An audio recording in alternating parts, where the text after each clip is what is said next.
Todos nós temos desafios na nossa vida diariamente.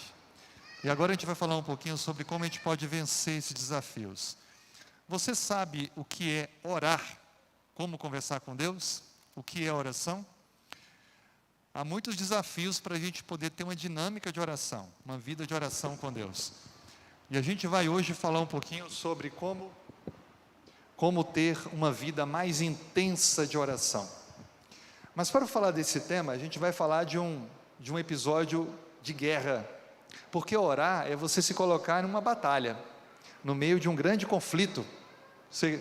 Você concorda comigo que não é fácil a gente adquirir um hábito, uma atitude contínua de orar, porque isso envolve questões espirituais que estão muito mais fortes do que nós mesmos? Bom, existe um episódio de guerra que chama muita atenção para tentar ilustrar o que são ou quais são os verdadeiros inimigos da gente. Conta-se que Napoleão Bonaparte é muito conhecido por suas conquistas, mas há alguns detalhes que fogem ao conhecimento de muitas pessoas, que tem a ver com algumas derrotas que ele teve.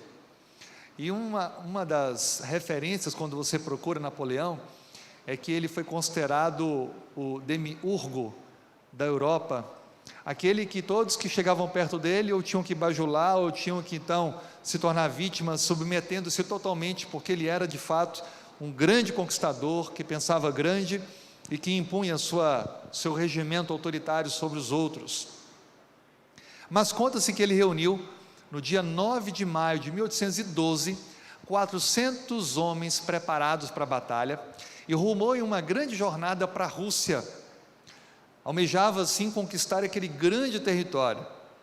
Homens com suas armas, todos eles dispostos a fazer daquela empreitada uma grande conquista. E eles marcharam. Só que quando chegaram à Rússia, os russos usaram de uma estratégia.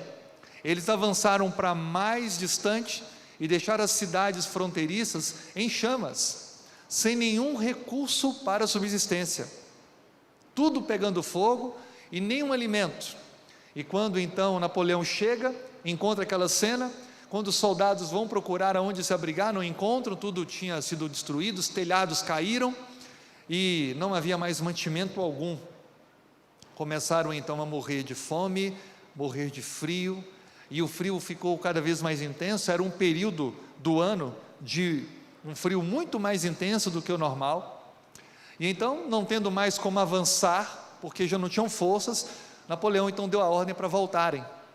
E quando estavam voltando, pegaram uma grande tempestade, e as tempestades russas, elas chegam a menos 40 graus, e então o exército de Napoleão começou então a ter mais abatidos, mais mortos, mais perdas, e foi considerado depois como o grande general inverno russo, um dos principais e mais temidos inimigos de Napoleão Bonaparte.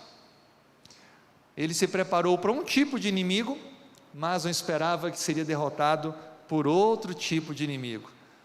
O exército foi avançando com suas perdas, e ele chegou então à França, com 20 mil homens, pálidos, gelados e cobertos de trapos, e apenas 1.000 homens, segundo essa literatura que relata toda essa saga de Napoleão Bonaparte, também seus momentos ruins, como agora mencionamos.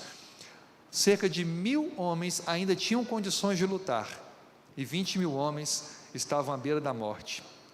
400 mil saíram, 21 mil voltaram sob essas condições. Nós temos inimigos que se opõem a nós com respeito à vida espiritual. Você coloca um propósito na vida, no coração: esse ano eu quero orar mais, esse ano eu quero estudar mais a Bíblia, e pode ser que a gente se arme para alguns tipos de inimigos, que não sejam verdadeiramente os inimigos que nós vamos enfrentar. Eu queria mostrar para vocês agora alguns versos da Bíblia que falam da importância da oração. O primeiro deles está aqui em Tiago, capítulo 5, verso 16. É a parte final, eu vou ler todo o verso agora. Está projetada a parte final, que diz assim: Confessai, pois, os vossos pecados uns aos outros, e orai uns pelos outros, para serdes curados. Muito pode, por sua eficácia, a súplica do justo. Você acredita nisso? Muito pode a oração. Você crê que a oração tem poder? Você crê que a oração ela pode mover montanhas, ela pode fazer o agir de Deus em situações das mais complexas possíveis? Eu admiro muitos pregadores do século XIX. Eu queria partilhar dois pensamentos de dois importantes pregadores. Primeiro, este pastor Samuel, ele diz assim: nada há mais poderoso do que a oração perseverante. Ela transforma mortais comuns em homens de poder. Já pensou? De meros mortais, com uma vida de oração, nos tornamos pessoas de poder nas mãos de Deus. O outro importante pregador e também um médico missionário, Thomas Stalgon Savage, ele diz assim: orar antes de fazer algo é dependência, orar depois é gratidão, e orar sempre é comunhão. Então a gente ora para fazer algo, mostrando que confiamos totalmente em Deus. Depois que avançamos aquela fase, agradecemos orando, e a gente mantém a vida de oração, mostrando que nós estamos conectados com Ele. Aliás, esse é o nosso encontro hoje, esse sábado e todo o primeiro sábado do mês. Nós vamos ter uma ênfase muito especial na vida com Deus, na oração, chamando assim como um congresso missionário conectados, porque queremos estar mais conectados uns com os outros e com o nosso Deus, para avançar na pregação do Evangelho. E é uma pessoa que eu admiro muito, usada por Deus, uma profetisa. Olha o que ela disse para nós sobre a oração. Nós vamos ler essa frase no final, mas antes de mostrar a frase dela, eu queria te fazer agora uma reflexão: em que coisas hoje se opõem como inimigos da vida de oração de um cristão? Veja, Napoleão, ele se preparou para um tipo de inimigo, e ele enfrentou outros, dentre eles o clima, a falta de recursos. E aí, que inimigos estão diante de nós para que nós não tenhamos uma vida de oração? A Bíblia traz para nós alguns versos que nos ensinam muito, e eu gostaria de forma bem dinâmica mostrar alguns pensamentos. A primeira coisa que tem se oposto àquele que quer ter uma vida de oração é não confessar os seus pecados, não reconhecer seus erros. A Bíblia diz no Salmo 66, verso 18: se eu no coração contemplar a vaidade, o Senhor não me teria ouvido. Enquanto mantemos uma vida de erro, desobediência a Deus, e não confessamos, não reconhecemos, Deus não vai ter como agir como precisamos. É necessário uma confissão sincera, um desejo de mudança. Então, pecados devem ser confessados, reconhecidos. Esse é um inimigo que tem se colocado gigante na vida de muitas pessoas. Oram e às vezes sentem que Deus não ouviu, mas sabem que precisam tomar decisões importantes, abandonar o erro. Como, por exemplo, uma pessoa que precisa reconhecer que é necessário ouvir mais a orientação de Deus sobre a sua saúde, e ele pede a Deus saúde, e parece que nunca recebe a saúde, quando na verdade só depende dele, porque é preciso seguir aquilo que Deus nos apresenta. O segundo inimigo que se opõe àqueles que querem ter uma vida de oração é a falta de fé. Falta de fé. A Bíblia diz em Mateus 21, 22: tudo quanto pedides em oração, crendo, recebereis. E aí, quando você pede alguma coisa para Deus, você confia que isso vai acontecer conforme o desígnio de Deus? Ou você já pede duvidando, já pede com dúvida? Precisamos pedir com fé, pedir com confiança, certeza de que Deus vai nos atender conforme a vontade dEle. Um outro inimigo que se opõe a nós, com respeito à nossa vida de oração, é a desobediência. A Bíblia diz, em João 14, verso 14 e 15, se me pedirdes alguma coisa em meu nome, eu farei. Se me amais, guardareis os meus mandamentos. Os dois versos estão juntos. A gente gosta muito de ler o primeiro verso. Tudo que pedir em seu nome, Ele vai fazer por nós. E para por aí a leitura. Mas veja, o discurso de Cristo ele avança. Lembre que os versos foram criados pós-século XV, XVI. Eu não posso olhar a Bíblia e fundamentar uma convicção de um verso só. Cristo ele não criou versos. Os versos são para facilitar o acesso. É o conteúdo todo, o contexto. Então, o contexto do pedir está atrelado à obediência. Devemos orar com fé, mas devemos ter uma vida de obediência a Deus. Uma vida de temor a Deus implica obedecê-lo, atender a sua voz. Um outro inimigo que se opõe a nós, ao desejarmos ter uma vida de oração, é a falta de transparência com Deus. Você consegue estar perto de alguém que nunca é sincero com você? Vai conversar, você sempre percebe que ele está tentando maquiar a situação, de que ele não abre o coração, ou ela não abre o coração. É horrível isso, né? A gente não quer uma amizade mais próxima com alguém assim, que falta com a transparência. E aí você percebe depois que não era bem assim como ele disse, ou ela disse. Disse aquilo para te agradar, para não criar alguma situação difícil. Com Deus é a mesma coisa. A Bíblia diz, em Tiago 5,16, confessai, pois, vossos pecados, e orai uns pelos outros, para serdes curados. O que Deus está dizendo? Eu tenho que orar, mas eu também tenho que aprender a viver de forma sincera, uns com os outros, e ser transparente com Deus. Quando não está bem, eu falo com Deus: Senhor, o dia hoje não foi bom, eu não estou me sentindo bem, mas eu te peço força, eu te peço direção, que amanhã seja um dia diferente. Tem gente que passa um dia péssimo, aí chega em casa: Senhor, muito obrigado pelo dia, em nome de Jesus, amém. Você não está sendo transparente com Deus, tem que abrir o coração. Senhor, não foi bem nesse ponto, naquela conversa, no trabalho. Converse de forma sincera com Deus. Um outro inimigo à vida de oração é guardar rancor. Você conhece alguém que fica com um rancorzinho guardado aqui no coração? A Bíblia diz que se nós perdoamos a quem nos deve, Deus também perdoará os nossos pecados. Então, se eu não pratico o perdão, eu guardo a raiva, a amargura no coração, eu estou limitando o agir de Deus na minha vida. Você tem alguma coisa que você precisa perdoar para alguém? Dizer para a pessoa que talvez nunca teve coragem de procurar, dizer: olha, eu te perdoo, uma mensagem, aquele dia, talvez você não lembra, mas eu fiquei muito magoado com o que você disse, você escreveu, ou você mencionou, mas eu queria dizer que eu já te perdoei. Se você puder falar com a pessoa, você vai ajudar a curá-la, e vai tirar um fardo do seu ombro, de amargura, de rancor. Deus quer muito que vivamos isso. Perdão, não guardemos o rancor. Um outro inimigo que se opõe a gente, quando queremos ter uma vida de oração, são intenções impuras.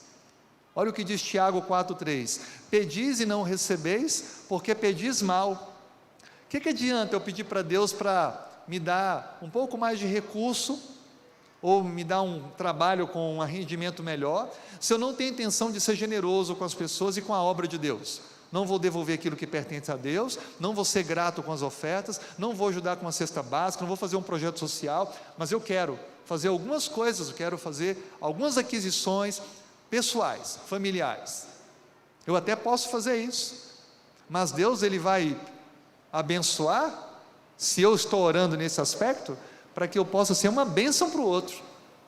Porque se ele perceber que o egoísmo predomina, que as intenções não são as melhores, isso pode se tornar uma perdição, uma destruição para muitas pessoas, o ter mais. Avançando um pouco, outro inimigo, além das intenções impuras, é esse aqui, a idolatria. Não a idolatria de talvez uma imagem, de você ser devoto de uma estátua ou algo assim, que represente uma divindade, mas de colocar coisas que ocupam o primeiro lugar em seu coração. E que coisas podem ser essas? Muitas. Alguma aspiração profissional pode ocupar o tempo de Deus na sua vida, um relacionamento, e tantos outros itens que podem estar sendo pequenos deuses na sua vida. Outro inimigo de quem quer ter uma vida de oração é não amar o próximo. Se nós não amamos ao próximo, nós não somos verdadeiramente discípulos de Cristo.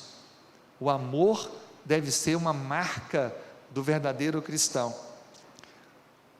Desconsiderar a soberania divina é um outro inimigo, está aí em Mateus capítulo 6. Também nós temos mais um inimigo, que é a falta de tempo, e nunca vivemos um momento tão evidente isso, né? O tempo hoje não é suficiente para tudo. Eu não sei você, mas se a gente não acordar bem cedo para começar a fazer a nossa vida, comunhão com Deus, adiantar as coisas, você não consegue nem tomar de jejum de manhã. É muita atividade, e situações emergenciais surgem, é um telefonema que muda tudo, você tem uma situação com algum bem da família, um carro, um documento, algo que precisa, acontecem emergências, que tem filho, sabe o que é isso, aí é um filho que não sente bem, é um problema da escola, e vão tomando conta. Se você não se organiza, não se planeja antes, o tempo vai escapando pelos dedos das mãos. Outro inimigo, para a gente concluir, esses são alguns dos inimigos que se levantam contra uma vida de oração, são as distrações, e o celular, o smartphone, a internet, é uma das mais comuns distrações do mundo de hoje. E por último, um dos últimos inimigos que a gente pode mencionar aqui, é justamente o falar mal dos outros. O que adianta eu vir à igreja, orar, se eu guardo no meu coração impressões sempre negativas das pessoas? Eu nunca procuro ver qualidade no outro, eu só vejo o que é ruim, eu só vejo o que é mal. Eu queria terminar então mostrando para vocês o que a serva de Deus nos diz e nos ensina sobre oração. Será que orar vale a pena? Olha o que ela diz: enquanto empenhados em nosso trabalho diário, devemos erguer a alma ao céu em oração. Estas silenciosas petições ascendem como incenso perante o trono da graça, e o inimigo é confundido. O cristão cujo coração é assim firmado em Deus, não pode ser vencido. E aí, já pensou? Se o nosso coração estiver firmado em uma vida de oração diária, contínua, nós venceremos, não haverá derrota. Amém? Todos que chegaram na igreja receberam esse panfleto, a gente pode dizer, ou um flyer. Eu queria agora comentar um pouquinho com vocês sobre ele. Nós vamos começar hoje um desafio, o desafio de orarmos juntos em prol daquelas pessoas que nós amamos, que nos relacionamos e queremos viver com elas na eternidade. Você conhece pelo menos 5 pessoas que ainda não compartilham dessa mesma esperança que nós? Então olha, a parte de dentro desse nosso flyer tem aí escrito primeira semana, e tem um quadro, inclusive tem o dia de hoje, dia 6 de fevereiro, você vai colocar o nome de 5 pessoas que você quer viver ao lado na eternidade, pessoas que ainda não partilham da nossa fé. Você vai colocar os nomes e vai começar a orar por elas todo dia você vai orar por elas, e aí então, nós vamos ter 10 dias de oração aqui na igreja.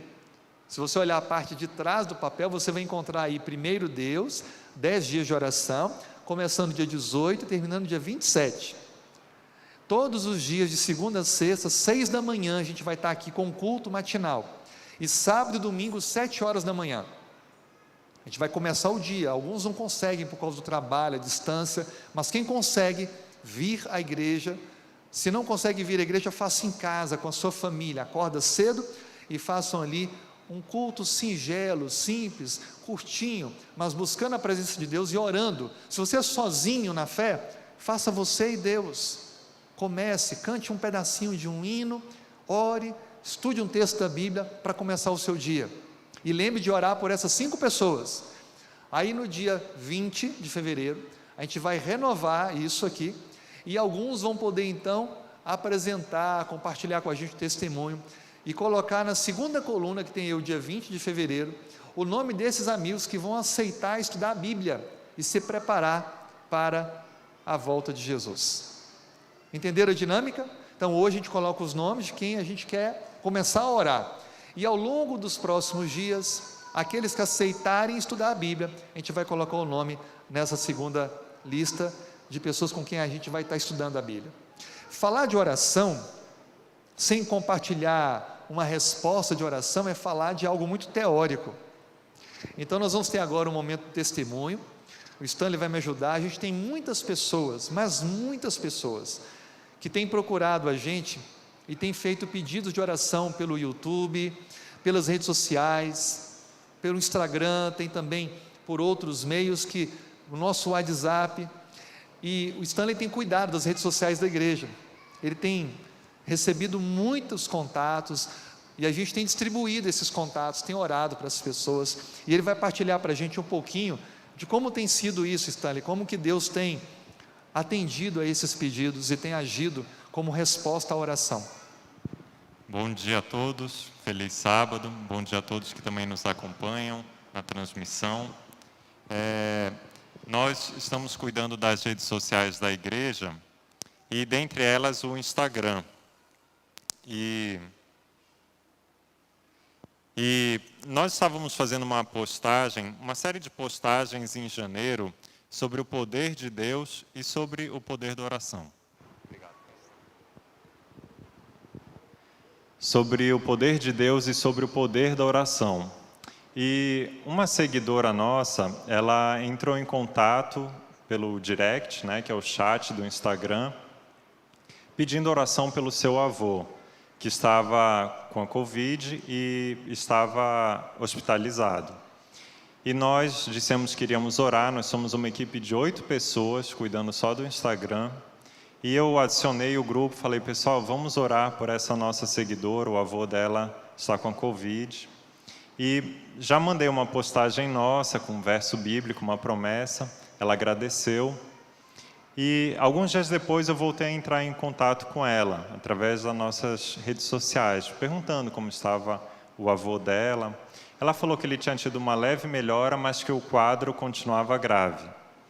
E reforcei que nós estávamos orando, ela agradeceu. E alguns dias depois, na verdade essa semana, nós perguntamos para ela como tudo estava. Eu esqueci de dizer que ela falou que toda a família dela também ficou infectada. Então, não só o avô, toda a família dela. E essa semana eu entrei em contato novamente com ela para saber como estava a situação. E ela falou que o avô havia falecido. E aí você deve estar se perguntando como isso pode ser algo bom, algo de testemunho. E aí veio a história dela, que ela nos disse. Ela disse o seguinte, que ela também estava hospitalizada e o marido dela também. E no dia que o avô dela faleceu, o marido dela teve uma piora no seu quadro. Eles tiveram que ir para uma unidade semi-intensiva, ela e o esposo. E nesse dia que o avô faleceu, o quadro de saúde do marido dela piorou, se agravou. E ela achou que ele não fosse resistir. Foi então que ela decidiu ir ao banheiro do seu quarto e orar e implorar a Deus pela vida do marido. No dia seguinte, quando amanheceu, ele já estava sem febre, a saturação dele havia melhorado a ponto de não precisar mais do oxigênio. Tiraram ele do oxigênio. A médica que estava dando atenção, os cuidados àquele casal, estranhou, falou que algo extraordinário tinha acontecido, porque uma melhora dessa tão significativa, tão rápido, isso não era possível. E ela resolveu fazer uma série de exames, dentre eles um exame para medir o oxigênio na aorta. Na artéria, é que eu não sou médico. Na artéria, o oxigênio na artéria. E quando ela viu os resultados, ela ficou mais chocada ainda, porque ela disse assim, como é possível? É como se alguém estivesse dando oxigênio para ele na hora que ele estava fazendo o exame. E a médica chegou e perguntou para ela, quem é que está dando oxigênio para ele? E aquela mulher já sabia no seu coração, era Deus. Então, essa nossa seguidora, ela falou assim, era um milagre com a assinatura de Deus. Então, a gente fica muito feliz Nós temos um ministério de oração nas redes sociais, a gente ora todos os dias por todos os nossos seguidores. Então, se você também quer receber oração, pode seguir as redes sociais da igreja. Mas, brincadeira à parte, o pastor tem um ministério de oração, ele ora por todos nós, e nós cremos no poder da oração e ficamos felizes que Deus responde às nossas orações e Ele é um Deus poderoso.